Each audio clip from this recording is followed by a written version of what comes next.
Hi, I'm Emily Richards, and today we're making a delicious honey flax granola with wonderful Canadian ingredients. And it's great for breakfast, but have you ever thought about it as a snack? Just in the afternoon with some yogurt, it's absolutely delicious. And we're going to start off with some wonderful ingredients. I'm using some rolled oats. These are the traditional large flake oats.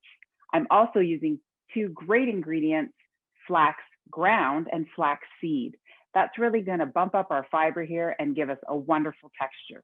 I'm also going to add some sliced almonds, and at the end, we're going to add a little bit of dried cranberries as well as some pumpkin seeds. So let's get started. I'm going to start off by adding my rolled oats, and I'm using half a cup of ground flax. I also want some whole flax seeds in there because that's going to give it a nice little bit of crunch. I'm adding half a cup of sliced almonds, and I want to make sure that's stirred up well. And of course, I want a little bit of flavor in here, so we're going to add some ground cinnamon. This would be absolutely delicious with a little bit of ground cardamom, or if you're a nutmeg fan, you could definitely add that. And of course, I'm going to add just a little bit of salt.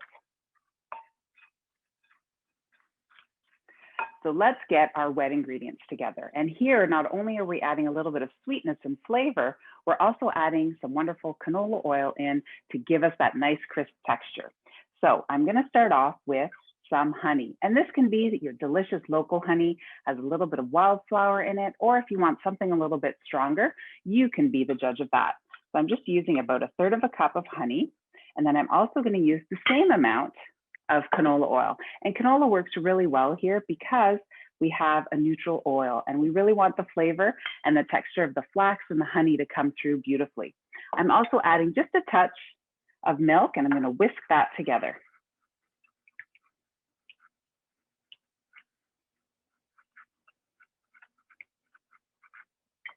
All right, we are ready to mix the two together.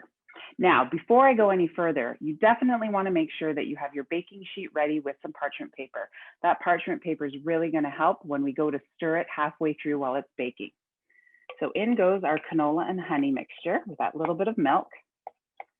Pour that over, and we want to make sure that everything is nicely coated. So take your time, stir it up a little bit, and all the oats and flax will be coated beautifully.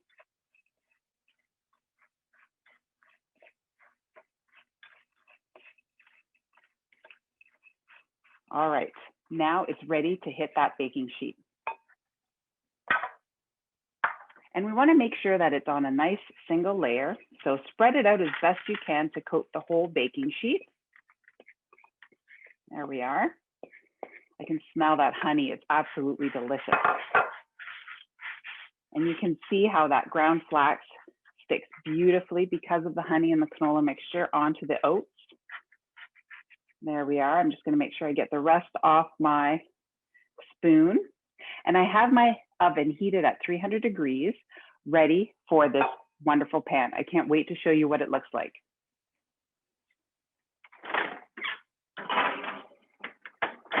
Let's check it at the halfway point and give it a stir.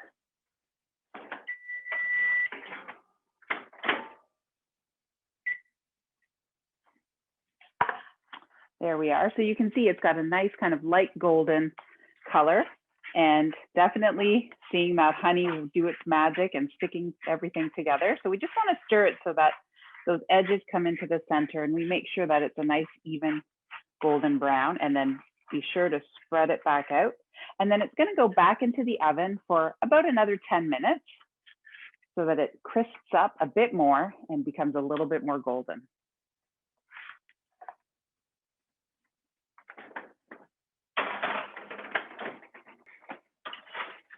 All right, the kitchen smells absolutely amazing, and it has that wonderful golden brown color that we're looking for.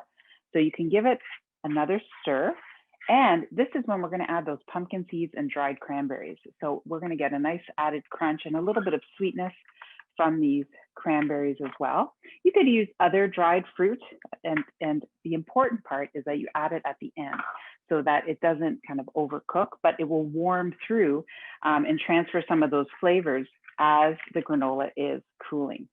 some pumpkin seeds. This could be sunflower seeds if you wanted to add some, but I love the color of the green and the red in this honey flax granola. So just stir it in there, and then you can leave it right on the baking sheet to cool completely.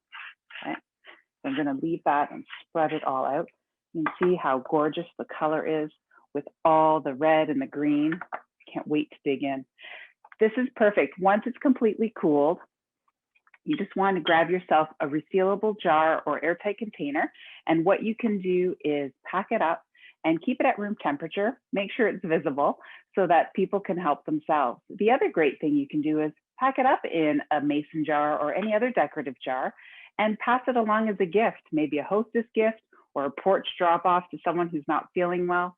It's a wonderful way to show off our Canadian ingredients and also share a little food love. Thanks for joining me.